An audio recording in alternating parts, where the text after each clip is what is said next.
Bonjour à tous et bienvenue sur notre chaîne YouTube, la chaîne de Ligne Droite. Je vous invite à vous abonner à cette chaîne, à aimer, à partager, à commenter ces vidéos. C'est très important pour notre référencement et c'est une manière de nous soutenir. Merci à vous tous. Alors c'est une nouvelle qui était d'abord passée inaperçue et qui a été révélée par le média Next Impact il y a quelques jours. Et en fait, je vais vous expliquer. Alors accrochez-vous, il y a quelques termes techniques. Profitant d'une refonte du fichier qui répertorie les comptes bancaires des Français, qui s'appelle le FICOBA.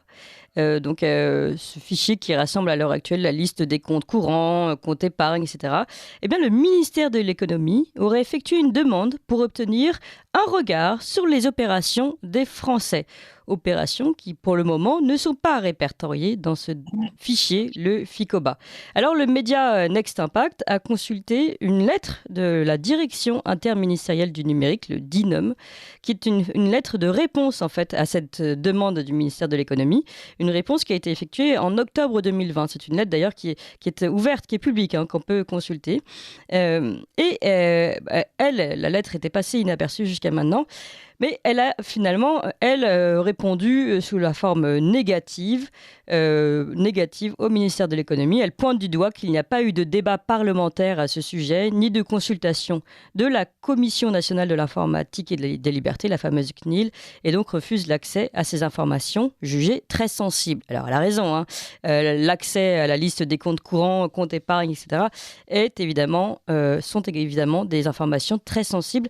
Alors un refus dont on peut se réjouir, donc ce refus de la direction interministérielle du numérique qui dit non au ministère de l'économie, c'est plutôt une bonne nouvelle, mais tout ça s'est passé quand même en catimini, personne n'était au courant, pas de débat parlementaire, donc un procédé qui a de quoi inquiéter, et puis surtout on se pose la question, quel était l'objectif du ministère de l'économie ? Y avait-il derrière une volonté de regard peut-être sur les comptes et peut-être encore un danger d'atteinte à la vie privée des Français ? Eh bien c'est la question qu'on va poser à Richard Détente. Bonjour Richard Détente. Bonjour. Alors je vous présente pour nos éditeurs qui ne vous connaissent pas, vous êtes créateur de la chaîne YouTube Grand Angle, une chaîne de vulgarisation économique qui fonctionne très bien. Vous avez combien d'abonnés ? Voilà, en tout, sur Grand Angle Éco et Grand Angle Crypto, on doit être à 300 000 abonnés. 300 000 abonnés pour parler économie, ce qui est quand même un très bon résultat. Alors Richard, quelle est votre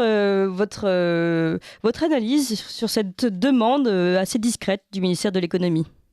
Oui, alors déjà, il faut être clair parce qu'il y a une tentative de rétropédalage, mais la DGFiP, donc la branche des impôts du ministère de l'économie, a bien demandé à avoir accès à toutes les transactions en temps réel via une mise à jour du fichier FICOBA.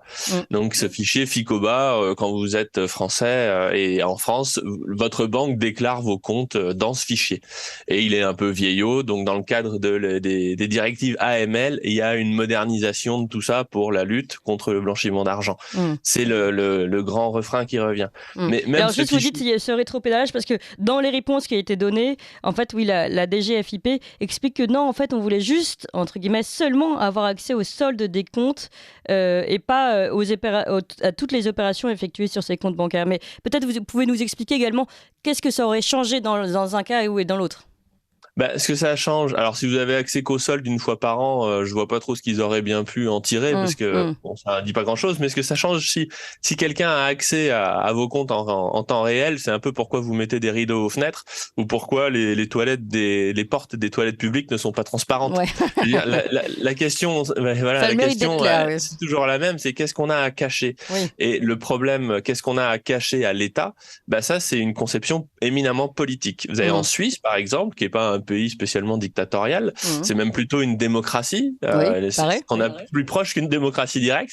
Mais le secret bancaire suisse s'applique pour les Suisses vis-à-vis de l'État suisse, de la Confédération des cantons, de l'État, de la force publique, parce que on considère que l'État en fait c'est un moyen de mutualisation de la population. C'est un moyen de faire des choses ensemble, de fixer un cadre de vie, mais c'est pas l'alpha et l'oméga de ce que nous sommes, l'État. Et si vous commencez à dire, au final, l'État peut voir tout ce qui se passe sur mon compte en banque, donc chez moi, à ce moment-là, c'est une autre conception beaucoup plus invasive et c'est pour ça qu'on parle de Big Brother.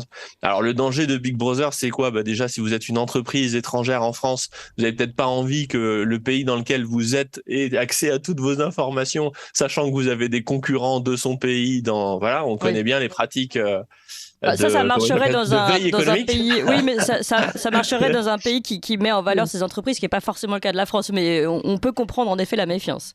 Puis ça peut changer. Hein. Oui, ça peut changer. Tout ça peut changer très vite. Et on peut aussi penser à tout ce qui est ce qu'on appelle le data mining, ce que font les banques. Une banque, quand vous avez des profils, vous pouvez demander une note à votre banque, vous êtes noté, et si vous jouez au poker et que vous regardez du porno et que vous fumez, pour avoir un prêt, c'est plus compliqué, parce que si vous fumez, vous pouvez être malade plus facilement. Si vous jouez au poker, vous n'êtes pas forcément quelqu'un de très précautionneux avec ses sous. Et puis, si vous regardez du porno, peut-être que vous êtes plus sujet au divorce. Et en fait, vous avez des profils. Et je sais pas si j'ai forcément envie. Ces profils, ils sont édités. Ils existent déjà aujourd'hui, ces profils. Et ça, c'est des profils qui sont édités par qui ? Les banques commerciales. Vous avez des clients, vous faites des profils, puisque vous avez accès à toutes les transactions, puisque c'est vous qui les opérez. Et ensuite, en fonction des profils, vous avez les services qu'on vous propose ou les conditions auxquelles on vous propose qui varient. Donc voilà, si je vais très souvent chez le docteur, même sans parler de déviance, en termes d'assurance maladie, la prime sera peut-être pas la même. Donc ça, c'est à l'échelle commerciale, ce qui est déjà très choquant. Mais imaginez ce que ça peut faire si l'État a ce degré d'information et que le pouvoir politique fluctue. Donc voilà, si vous parlez de Madame Obono avant, si elle arrivait au pouvoir avec ses copains, je sais pas si le fait de faire des barbecues tous les dimanches, qu'est-ce que ça fait sur mon scoring de bon citoyen, quoi. Donc il y a ça. Et puis c'est vraiment quelque chose. On pense par exemple. En fait, on peut tomber facilement, mais comme on en parle beaucoup aujourd'hui, qu'on se pose beaucoup de questions, ce qu'on suit notamment ce qui se passe en Chine, on peut tomber dans une forme de crédit social là. Même sans aller jusqu'à la Chine, parce que la Chine, c'est un peu le repoussoir, mais vous avez le Canada, qui est un des pays les plus démocratiques au monde, de base. Et pourtant, avec Justin Trudeau, on a vu avec la manifestation, quand il y a des camionneurs qui l'ont un peu trop embêté. Tout à fait. Alors moi, je m'en fiche, qu'ils aient tort ou raison, c'est pas le sujet, mais quand on embête le pouvoir canadien un peu trop fort, on se fait geler son compte. Donc si on n'aime pas les camionneurs canadiens, parce que je sais pas quoi, on peut penser aux gilets jaunes.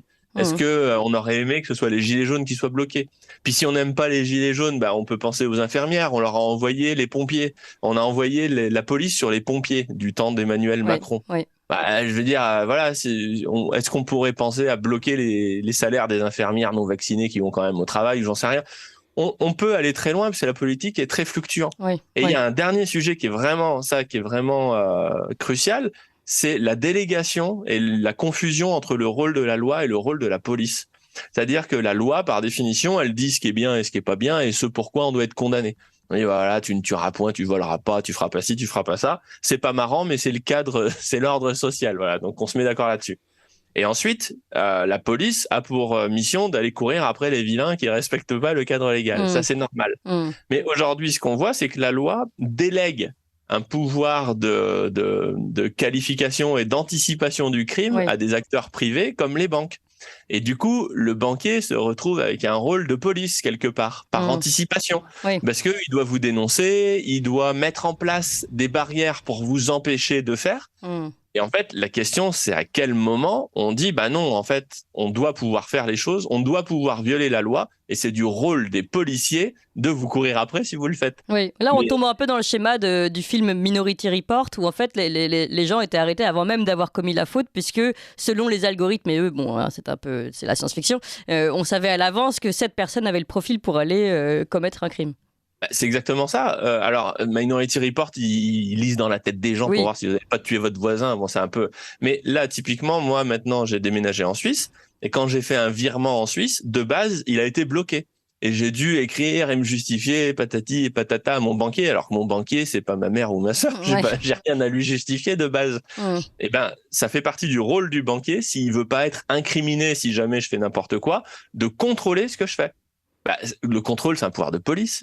Donc, à un moment, on a bien délégué la souveraineté à la police. D'accord. Et Richard Détente, encore dans le contrôle des banques aujourd'hui, d'ailleurs, un autre sujet dont on a finalement peu entendu parler, mais ce sont les citoyens français, mais d'origine russe, ou russes, mais habitant en France depuis longtemps, qui ont vu leur compte en banque bloqué également, tout simplement parce que, étant de nationalité russe ou proche de la Russie ou d'origine russe, on leur a renvoyé la faute, en fait, la faute de Vladimir Poutine sur la tête, alors qu'il n'y a absolument rien à voir. Ce sont des citoyens qui travaillent en France en toute légalité.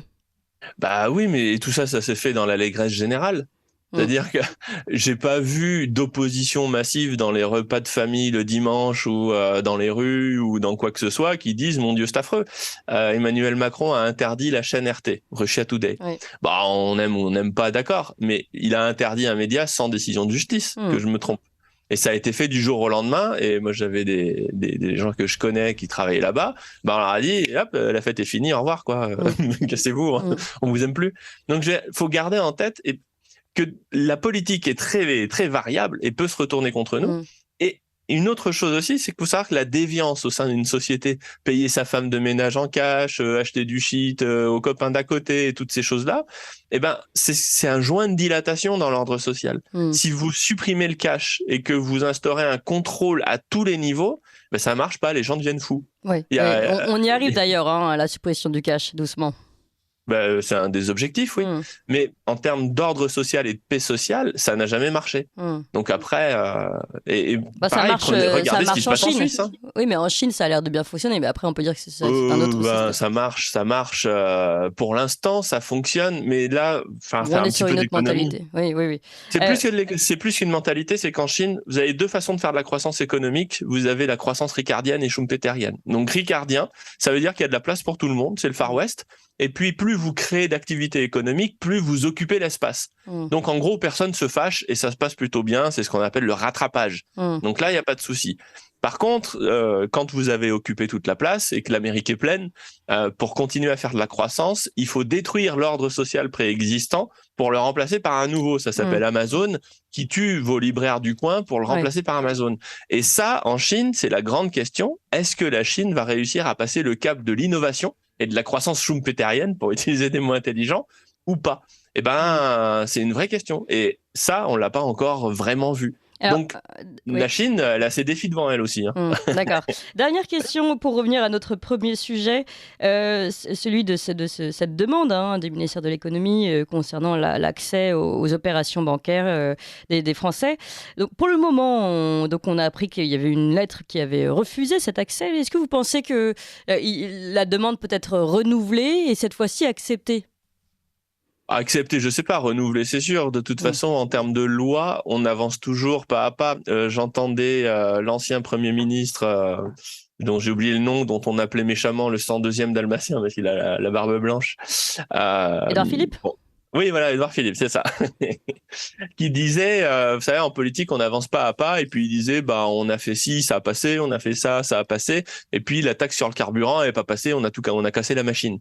Mais politiquement, les personnes qui pilotent, elles en savent pas plus que nous sur l'état de la France. Donc elles essaient. C'est par essai et erreur, en fait. Puis quand ça passe pas, hop, on recule et puis après on réavance. Donc la vraie question, en fait, c'est qui est-ce qu'on veut au pouvoir et pour qui on vote. Oui. On a un peu les élus qu'on mérite aussi. C'est sûr, c'était une bonne conclusion, Richard Détente. Merci encore. Et puis je rappelle votre chaîne YouTube Grand Angle, une chaîne de vulgarisation économique suivie par 300 000 personnes, c'est ça ? C'est ça. Merci beaucoup Richard Détente et à très bientôt alors. Merci beaucoup à vous. Au revoir. Vous appréciez cette émission? Alors aidez Radio Courtoisie à en produire d'autres en indépendance totale. Rendez-vous sur soutenir.radiocourtoisie.fr. Merci d'avance.